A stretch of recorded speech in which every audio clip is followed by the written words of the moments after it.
So it's about rotational dynamics I am asked to talk about. Now before going into rotational dynamics, let me talk a little bit about so-called particle dynamics.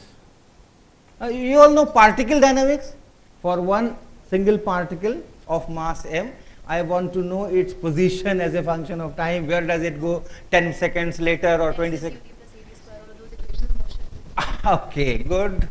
So S equal to ut plus at square. Now this is a particle for which already there are some commitments. What are those commitments? Constant acceleration, constant force. Okay, I want minimum restrictions. I just have a particle of mass m and I want to know its position, its velocity, its acceleration with minimum restriction that force should be uniform, force should be constant, this and that. So what is that basic equation then? V is equal to ds by dt. Okay, V equal to ds by dt.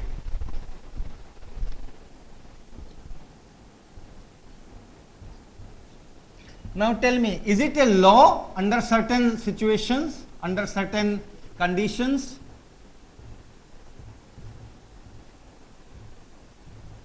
Is it a law under certain conditions? There is a difference between these two, character of these two equations. The first one is law. The first one is law.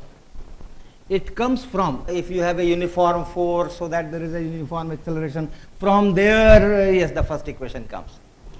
But the second one, V equal to ds by dt, it is just the definition of velocity. ds by dt is called, it's not a law of nature. Somebody has coined a word velocity for this quantity, right? The laws of nature are not made by me, not made by you, not made by Sir Isaac Newton, not made by Albert Einstein, not made by Robert Hooke. They are made by nature, right? We only discover. But V equal to ds dt is not a law of nature. It's a definition. Someone has said that, okay, let us call this quantity V, symbol V or symbol U something, and let's call it velocity or speed or blah blah blah blah. Okay. For a single particle, the equation which will give me all those things is F equal to ma.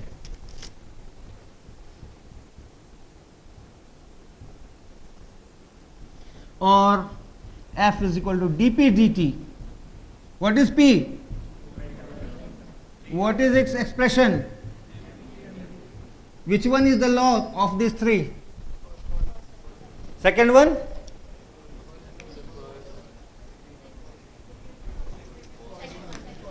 First one. What about second one? Second is the law. And first one? Is also a law, right? That linear moment, if you know what is linear momentum, if you know what is force, the law is that force is rate of change of linear momentum. If you know what is acceleration, what is mass, what is force, the law is yes, mass into acceleration will be equal to. It's not that mass into acceleration is known as. It's not that dp dt is known as. It's a law of nature. Linear momentum, if changes, and if you know the force, there are laws for force. F is equal to capital G m1 m2 by r square, or q1 q2 by 4 pi epsilon naught r square. So if I know how much force is there on a particular particle, and if I measure the acceleration, or if I measure the linear momentum, I will find that yes, F is equal to dp by dt. It's a law of nature. Or F is equal to mass into acceleration. It's there. But P equal to m into V, that's a definition. That's a definition. P equal to mv is a definition, right? And under this definition, the two laws 1 and 2, F equal to ma and F equal to dp dt are same. Right? If that is law, this is law, this is law, that is law. They are same. They are identical. It's the same expression. Then comes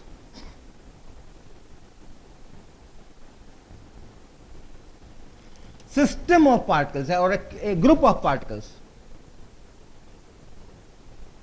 not a single particle but more than one particles,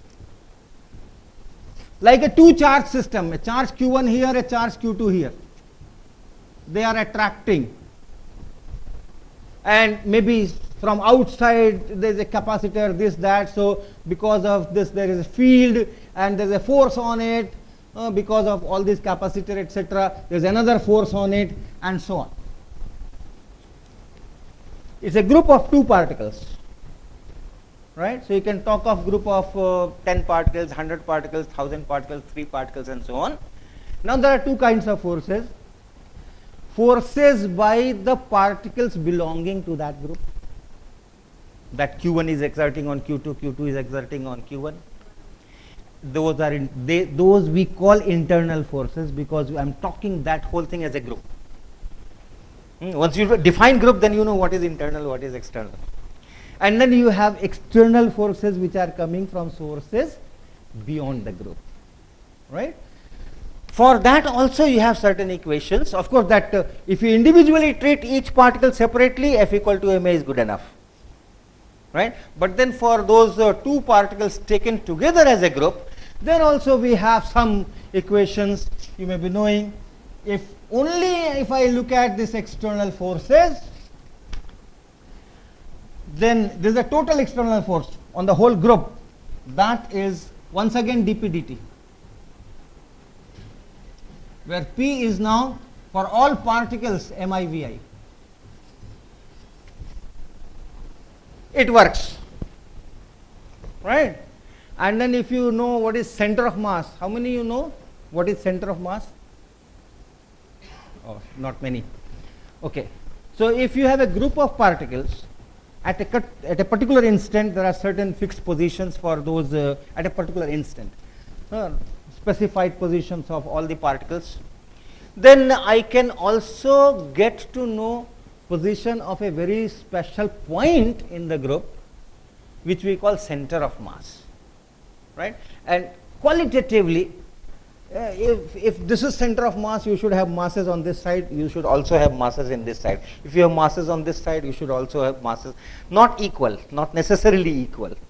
But this will not happen. The center of mass is here and all the mass is on this side. That will not happen, right? So that way the word center is significant, that it has to be a point so that mass is distributed not very symmetrically, but at least on both sides. If there is a mass here, there should be a mass on this side also, right? There are some mathematical definitions. I will not talk much about center of mass.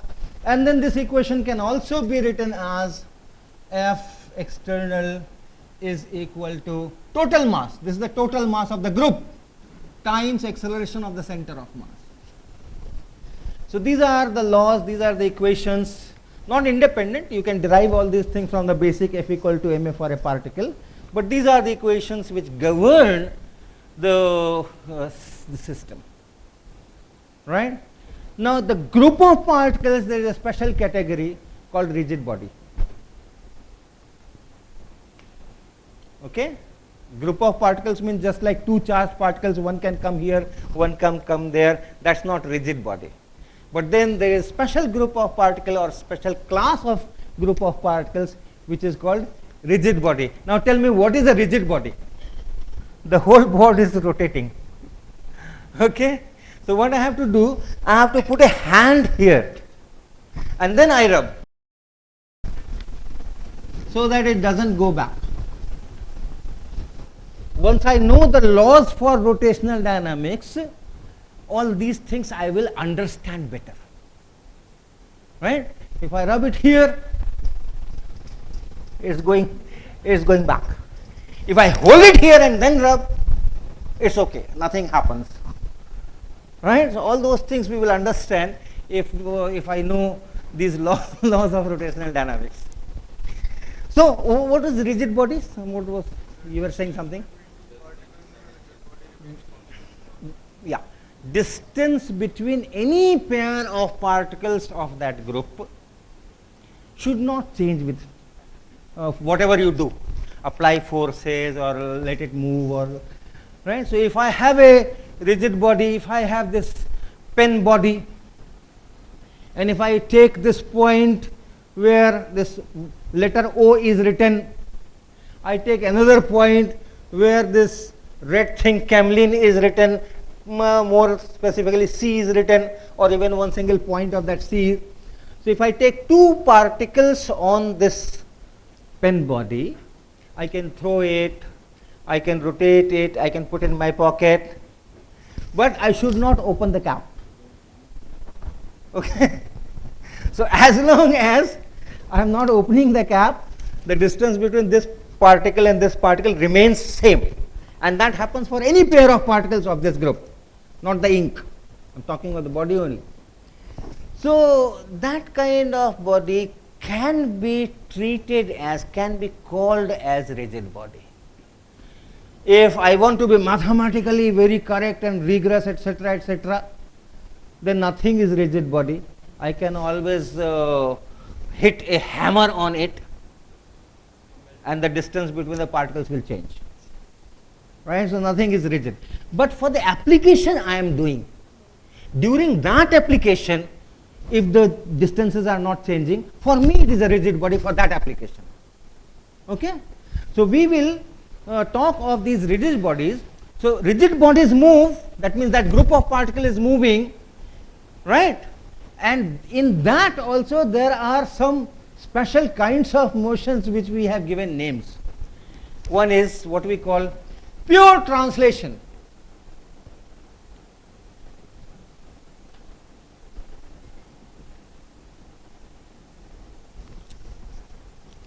Now I am not talking of a particle, I am not talking of a group of particles in which the separation between the particles can change. I am talking of rigid body, extended body, and pure translation of this rigid body. What do I mean by that? Movement of the body is in straight line. Can move in any way. The movement of the center of mass is what represents like the motion of the entire body. It's not like the position of other particles so that the mass change. It can move in any way, but the center of mass should move in a... No, the center of mass, the motion of the entire body can be described as the motion with the motion of the That's center. fine, but what is pure translation? Which kind of motion is called pure translation? Linear. You said that all the particles should move in straight lines. No. Center of mass should move in a straight line. Without any angular momentum. Without any rotation. Okay? Yeah. I got it. Yeah, tell me, I will repeat, don't worry. Velocity of all the particles should be equal.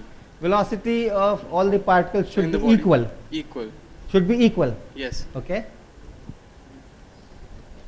Now I am showing you a motion, and tell me whether it is pure translation or not.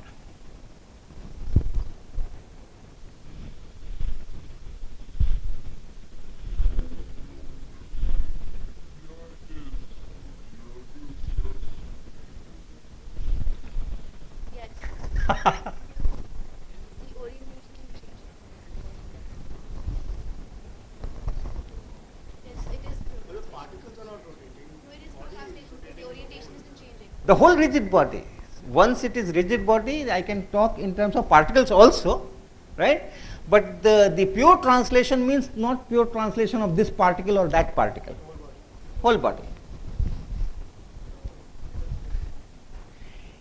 Okay. Now I take that definition. If at any given instant the velocities of all the particles are same, and when I say velocity this time, I mean its vector character also. The direction of velocity of all the particles should be same.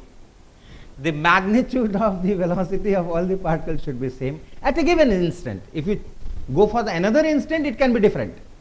But then at that instant, everything should be same. Right? We call that pure translation. If it goes from here to here, it's a pure translation. Everything is going with the same velocity. If it goes like this, it is pure translation. It goes like this and then it goes like this. That is also pure translation. At any instant. At this instant, everything is going this way. At this instant, everything is going. At this instant, everything is going up. So at any given instant, all the particles are going with same magnitude of velocity, same speed in the same direction. We call it pure translation. Now when I am rotating it this way, at any instant, look at this instant, everything is going in this direction, everything. Look at this instant, everything is going in this direction. Look at this instant, everything is going in this direction. It's a pure translation. Okay? Then there is another class of motion which we call rotation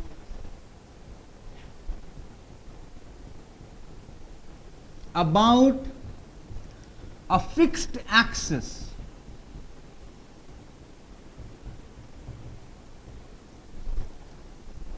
Okay, this is another class of motion of rigid body where I say it is rotating about a fixed axis.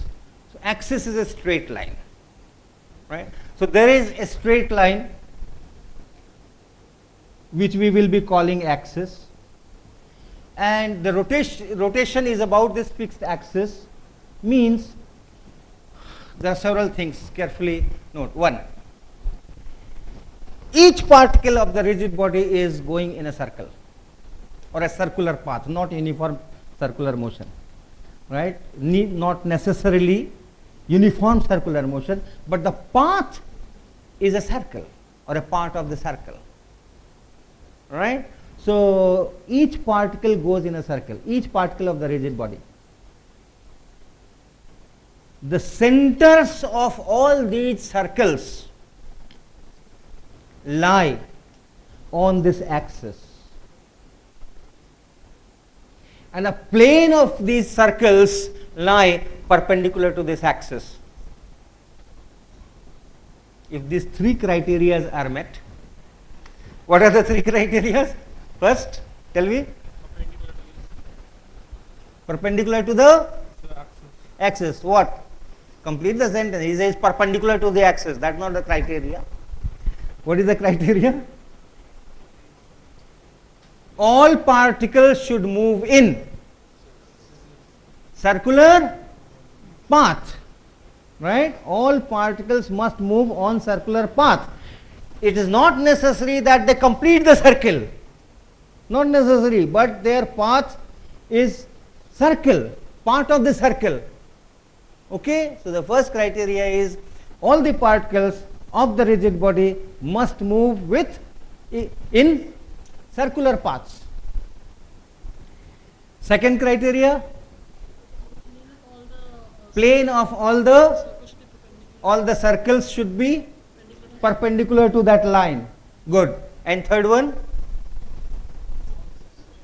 all the centers of all the circles must be on that axis. If these three are met, okay, you can be sure that it is rotation about the fixed axis. Now, yeah. So can the axis be outside the body? Sure. No, absolutely no problem. But then that way wouldn't the movement of the block also qualify as rotational motion? Because that also, if you plot it, then each point is moving in a circle and it's moving about the fixed axis that way and it's moving about a circle that way. So wouldn't it qualify as well? I have no objection. So the motion of the block that way is also is rotational Oh, motion. this motion that you are Yeah, telling. yeah. Okay. Okay. Okay.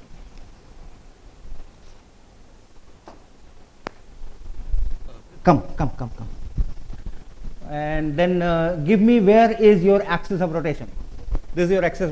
Give me the place. There. Okay. And what is the condition of this block after it goes this side?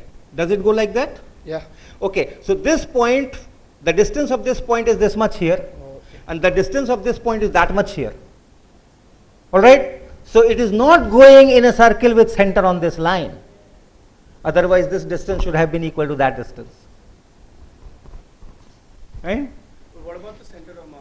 I am not talking of center of mass. Pure translation means all the particles should go with the same velocity at any given instant. And pure rotations means all the particles should go on circles, and all those centers of the circle should be on that line, and all the planes of the circle should be perpendicular to that line. Right? So, center of mass will do something, let it do something. Right? Now, let me do some, I am showing you some motions, and tell me, do we have some pendulum? Yeah, I think I have. I have this pendulum, okay, and the pendulum swings. Is it a pure rotational motion of this rigid body? This bob is a rigid body for my application, okay. So, look at this, look at the motion of this rigid body, the bob. Does it qualify for pure or rotation about a fixed axis? And where is that axis of rotation? This one, right? So, all particles of this will go in circles, and all the planes of these circles will be perpendicular to this axis, right? And the centers will be on that axis. So, it is a rotational, pure or rotation about this fixed axis, and here is the axis, right? Okay. Now, come. Yeah, please. Now, you don't have to speak any word, okay? You can answer my question just by checking your head. Look at the camera. Are you a student of class 11? Was this a rotation about fixed axis? Where was the axis of rotation?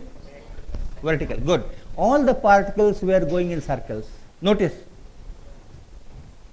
Right? All the particles are going in circles, circular paths. Okay? And all those plane of circles are perpendicular to this. They are horizontal. All that circular paths are horizontal. So, circles are horizontal. And all the centers are on that line. Okay? Are you a student of class 12? Is this a pure rotation? Where is the axis of rotation? This is the axis of rotation, horizontal. Right? This is the axis of rotation. So, these are the circular paths, and the centers of those circular paths are here, and the line perpendicular to that plane, the plane of the circles, that is this fixed axis. Now, in Maharashtra, if you go and if you ask some question and the person has to answer in affirmative, yes, normally he has done like this, but in Maharashtra, you know how people do? Okay, good. Where is the axis of rotation? It's this way.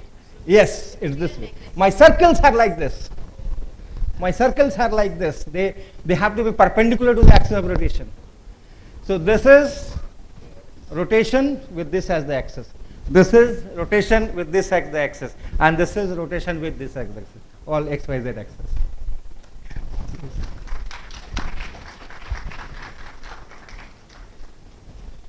Now, tell me, I am giving you some motion and you identify whether it is a rotation about a fixed axis. If so, where is the axis of rotation?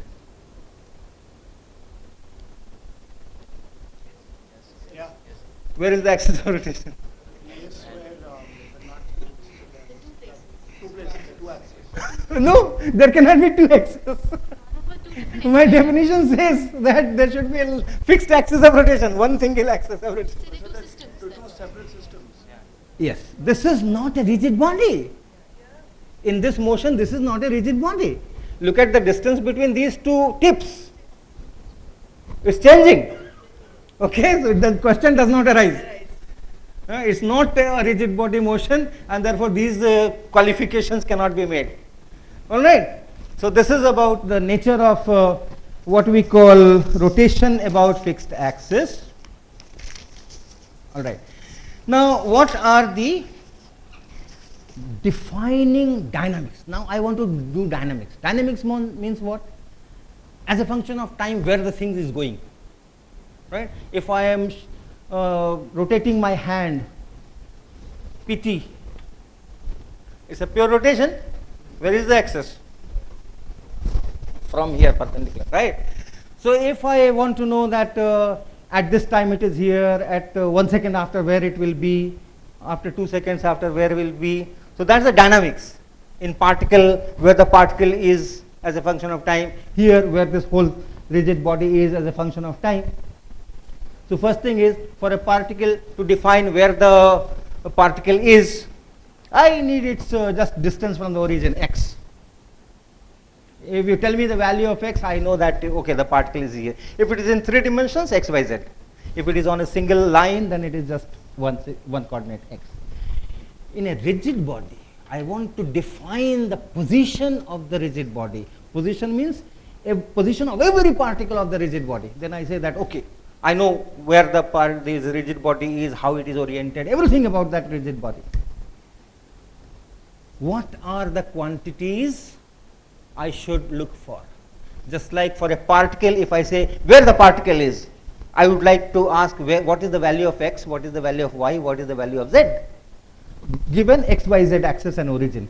So here also I give you x, y, z axis and origin, and it is that fixed axis rotation. So that axis you take at z axis.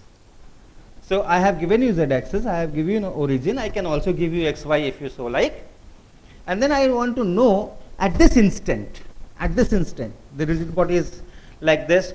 So what are those quantities that I should specify, and how many of them I should specify? For a single particle there are 3. For this rigid body, how many? This is a rigid body.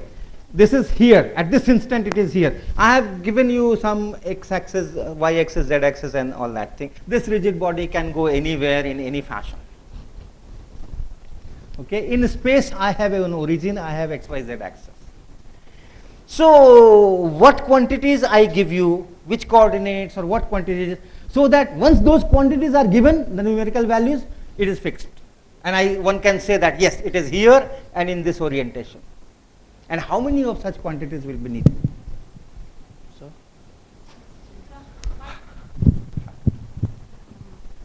Time? yeah, at a given time, given time. it is here. Let's say it is here.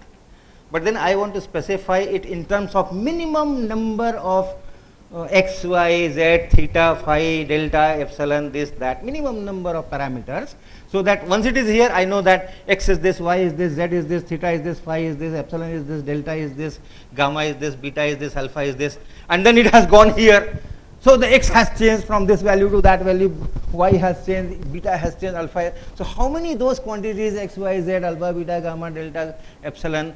So velocity of that particle at that time, of the particles moving along in that rigid body at that particular instant.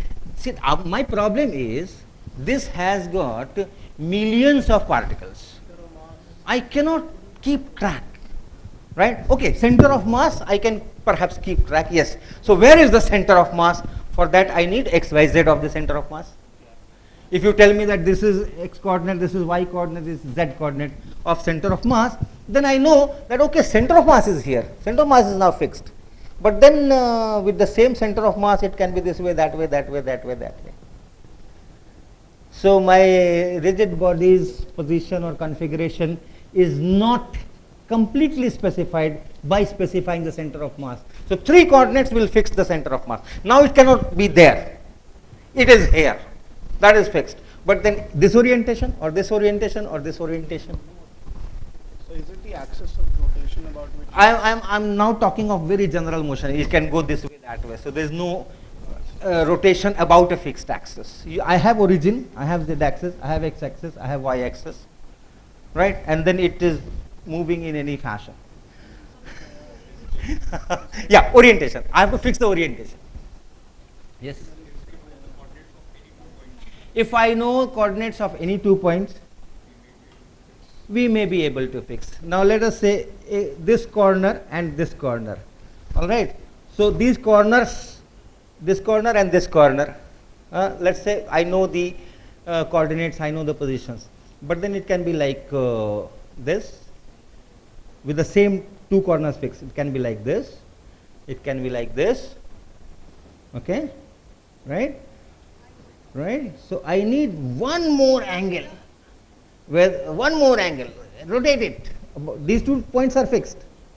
If these 2 points are fixed, all points on that line are fixed. If these 2 points are fixed, anything in between cannot move. Otherwise, the distance will change. If 2 points are fixed and the third particle is somewhere on that line and you move it anywhere in any direction, its distance from these 2 fixed points is going to change. So if it is a rigid body, that will not happen. All these points are fixed. Therefore, this becomes the axis of rotation effect. Anything can only go in circles about that, because once again, the distance of each particle from each other particle has to be fixed. So if this whole line is fixed and a particular point here is fixed, other point is here, the only way it can go on a circle, otherwise its distance from it will change. Right? So all particles are now going in circles with this as the axis of rotation. If 2 points are fixed, it is a rotation about fixed axis. And that fixed axis is nothing but the line joining these two. And all particles on that line, falling on that, will be fixed, will not move. And all other will move in circle. So if all other are moving in circle, start with some configuration, call it theta equal to 0. And how much I have rotated? Just give me that angle. Done. So 3 coordinates for this corner, 3 coordinates for this corner, 6, and plus 1 angle. If these 7 quantities are given, then the orientation, the position, everything will be fixed. But do I need 7? Or it's more than enough? It's surely enough. But is it the minimum? When you fix up 2 particles, you specify 3 coordinates here, you specify 3 coordinates here, you specify 6 coordinates, and then the 2 points get fixed. But then the distance between these 2 points is already there. If they are 7 centimeters apart, they are 7 centimeters apart. So your x1 minus x2 whole square plus y1 minus y2 whole square plus z1 minus z2 whole square must be 49 centimeters square. Right? So if you give 5 of them, the 6th one I will get from this equation. So I don't need 6, I need 5 to fix up 2 points and then 1 angle. 6 quantities are needed, just 6 quantities are needed to fix up the position of these millions and billions of the particle of the rigid body in any kind of general motion. Right? So that if you can specify, fine. But let's come back to this rotation about fixed axis. Now the axis is fixed. Now I need only 1 quantity. From some given configuration, starting configuration, how much any particle has rotated from there, how much angle. Each particle has to go in circles. So that radius, how much angle it has rotated. And all particles has to rotate by the same angle. Just give that theta. So it's like your one-dimensional linear motion. Just give me x, I know where the particle is. Here just give me theta, I know where my rigid body is. Yes?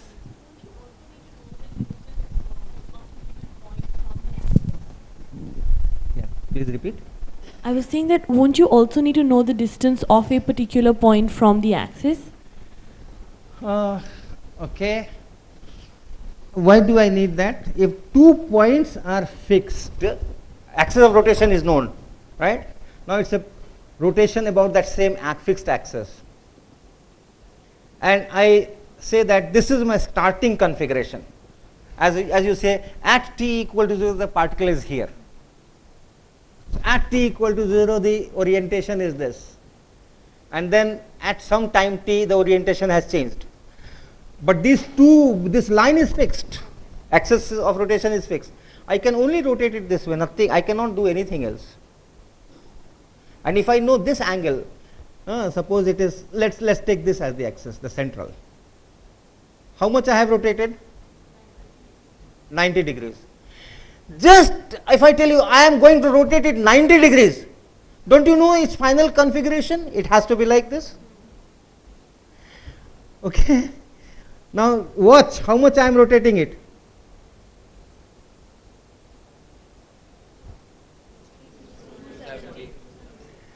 So just give me the angle and I know where it is going to land. I don't need any other distance. Okay. So one coordinate is needed, angle through which any radius, each particle is going in circle. Pick up any particle, one particle, and see what is its radius and how much this radius is rotated. That angle is called the angle of rotation or angular position from that starting t equal to 0, that we take theta equal to 0. From there, this is the angular position. Okay. So the position is described in terms of one single quantity, and that is the angle of rotation. I have this axis, I have a body, pick up any point and drop a perpendicular. Why did I draw this peculiar perpendicular? It doesn't look like 90 degrees. Yeah, I am allowing the particle to be out of the board, and from there I am drawing this perpendicular. And so this is going in a circular path. This is the center. Here is the center. I have dropped the perpendicular, remember. So this is the center, and with this as the center, it is going in a circular path. I don't know how to draw. This plane has to be perpendicular. Okay. This is outside the board, something like that. So it is going like this.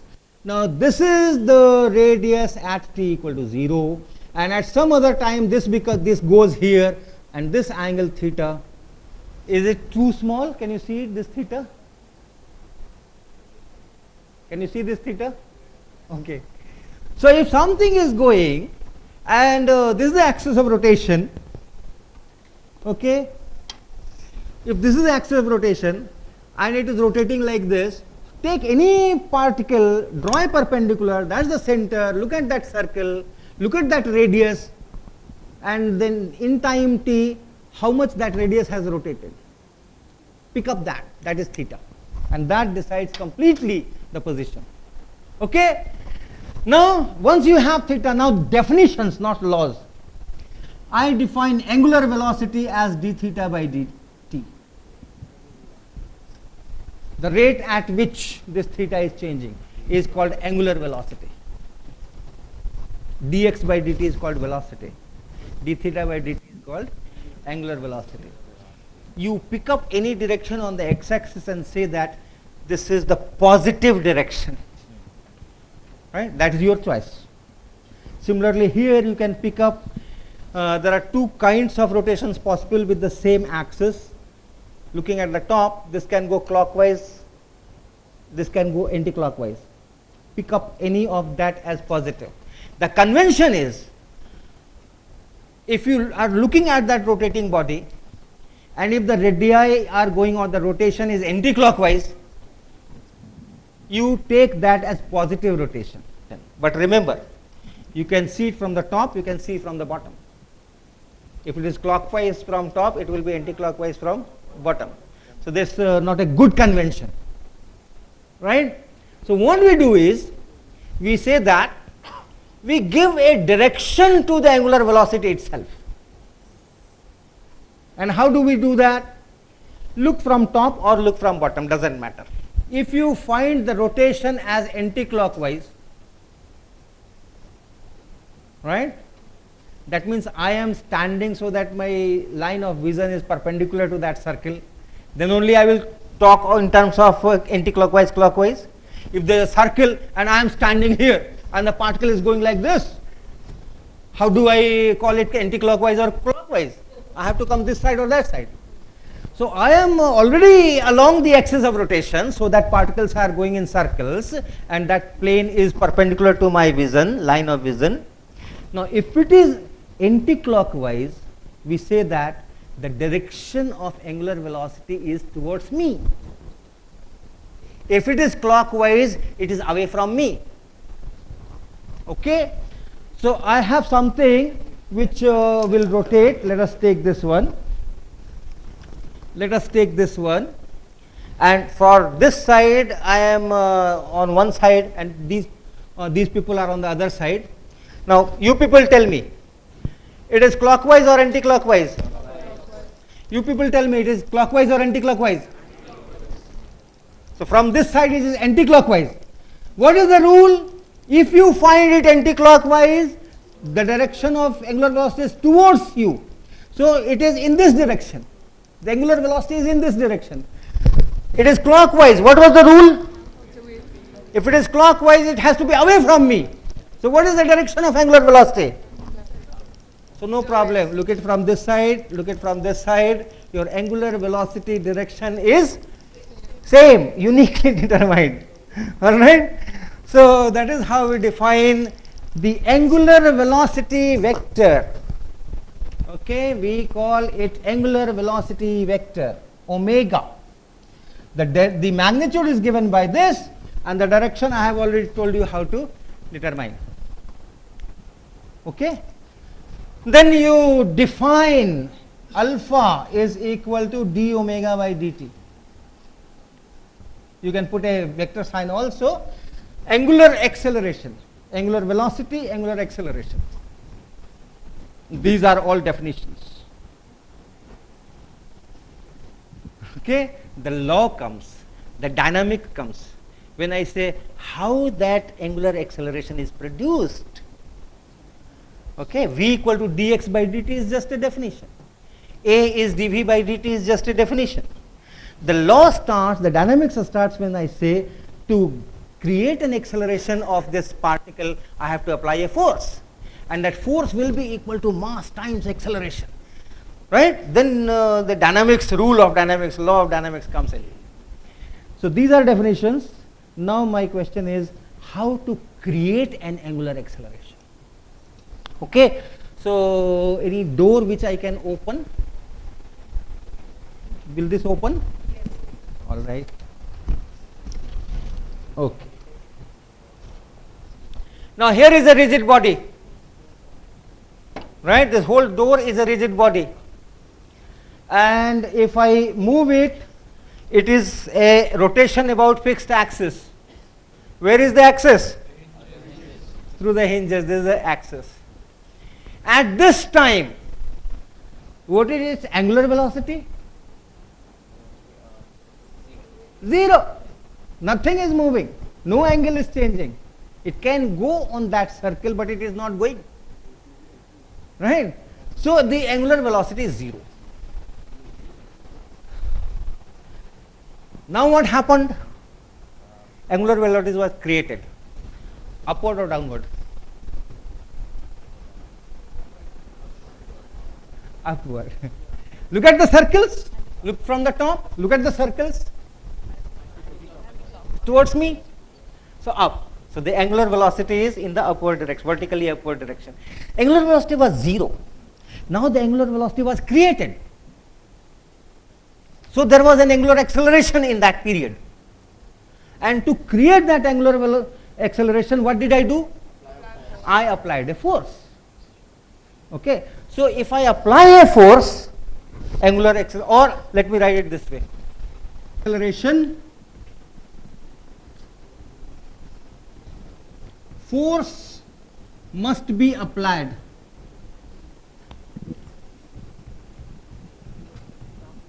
F is needed.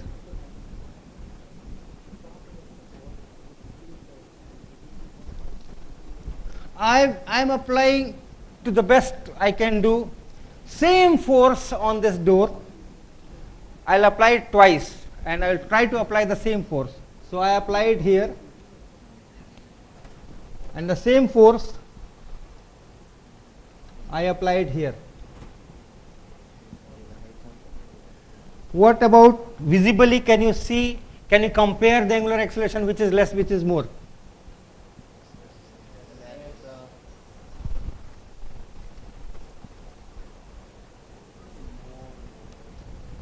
Okay. The same force can create different angular accelerations. So, acceleration is not proportional to force alone. It depends on the distance from the axis. All right. So, Force is needed, number one. So it depends on force. Then it depends on distance r from the axis. Okay. Once again, I am going to apply a force. I'll try to apply a force of the same magnitude, but it's not very necessary also. But at the same place. In two situations, compare what happens. I am applying a force here at this corner. Okay? At this edge. I am applying a force very hard at the same corner. Can you see what I am doing? Look at this top. See? At the same edge I am applying a force. No angular acceleration. And now at the same edge I am applying a force. Same distance. Same magnitude of F. Same magnitude of R. And right, same place. Same magnitude of R. From that hinge line, I am at the same distance. I am at the edge of the door.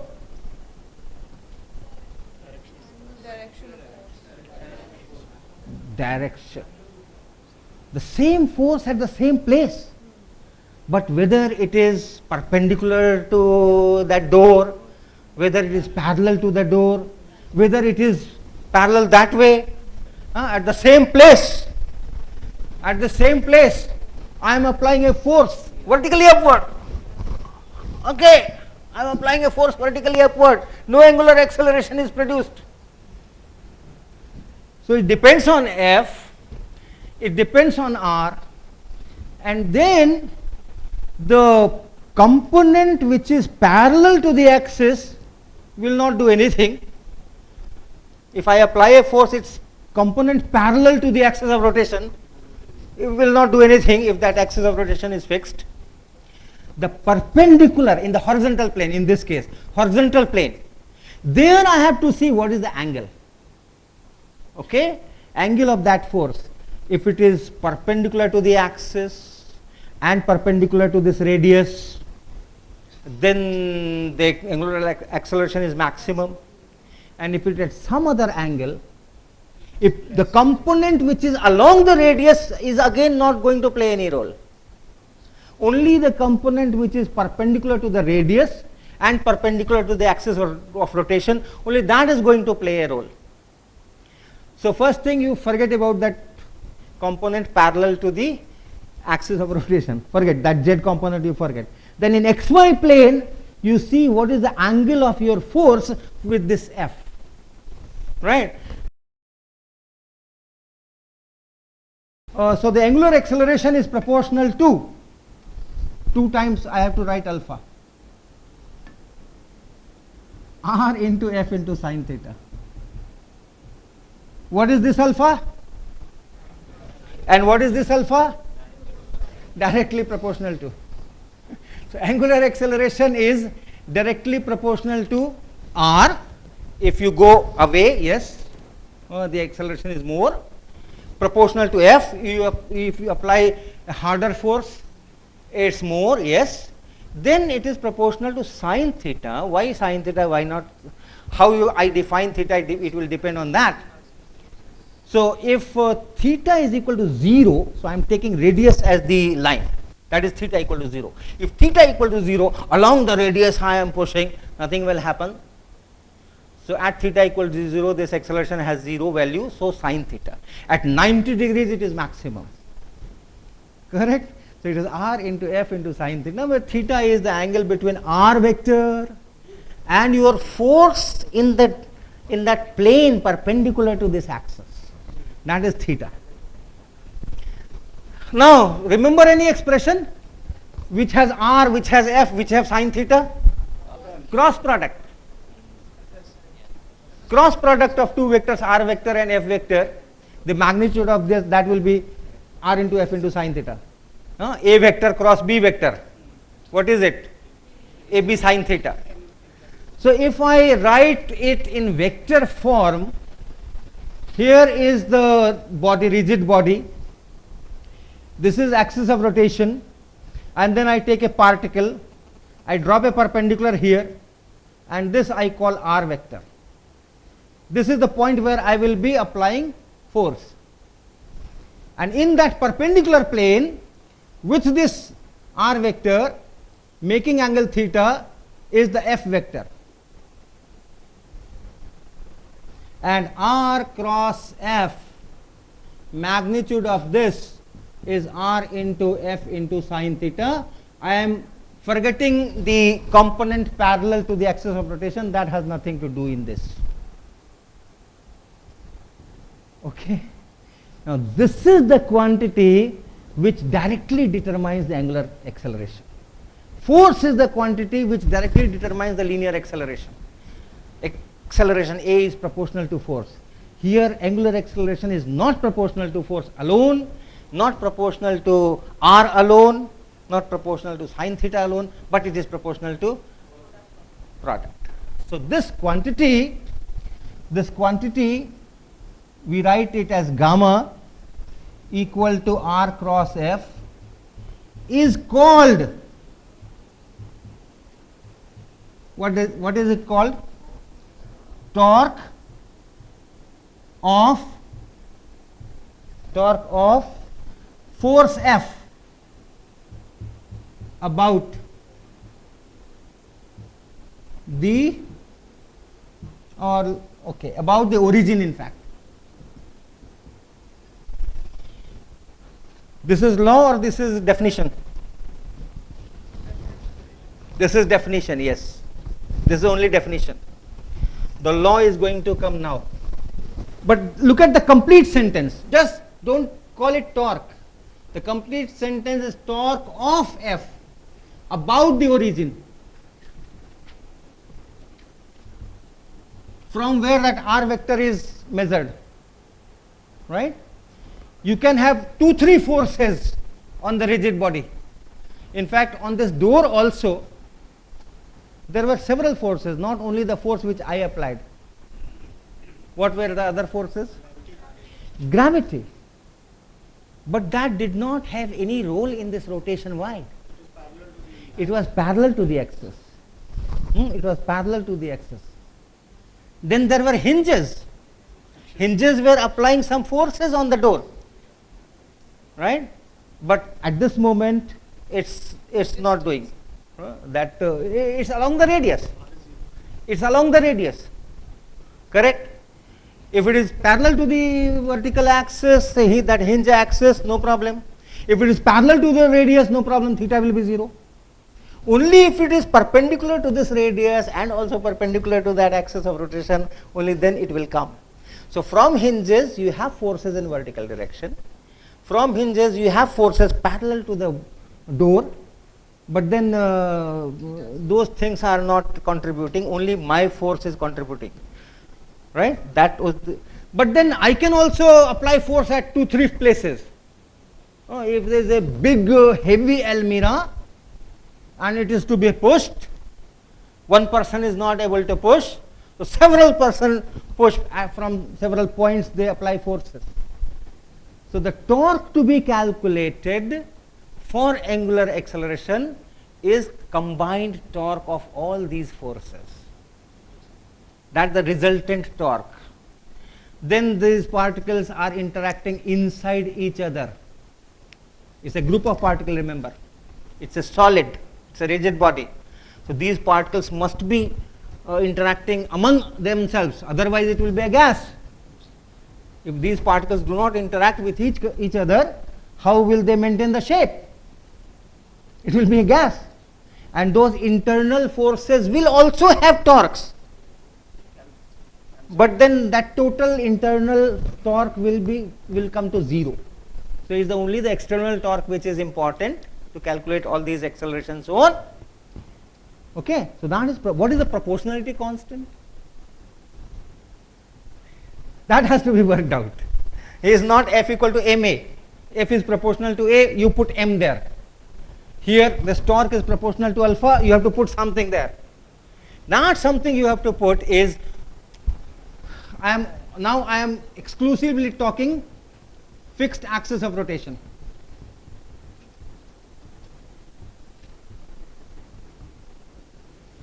torque external z component. Torque is a vector quantity, r cross f. So you can take components. Only take component parallel to the axis. I told you force parallel to the axis will not produce any angular acceleration. But now I am talking of torque. Look at the direction of torque. This is r vector. Okay, and this is f vector. What is the direction of r cross f? This is r vector and this is f vector. So r cross f upward. So torque vector is parallel to the axis of rotation, and only component which is parallel to the axis of rotation, that will produce acceleration about that axis. So remember, force parallel to the axis of rotation will not produce angular acceleration, but torque parallel to the axis will produce this angular acceleration. Okay? Torque will have other directions, but that will not produce angular acceleration about this axis. If this axis is fixed, all those other things are not usable.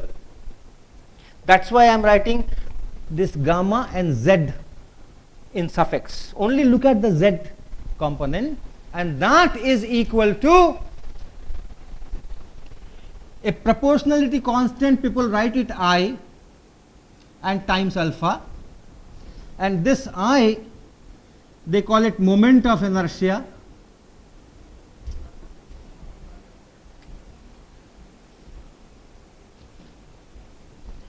About the axis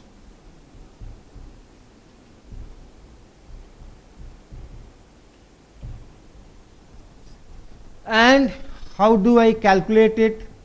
It is for each particle of this rigid body.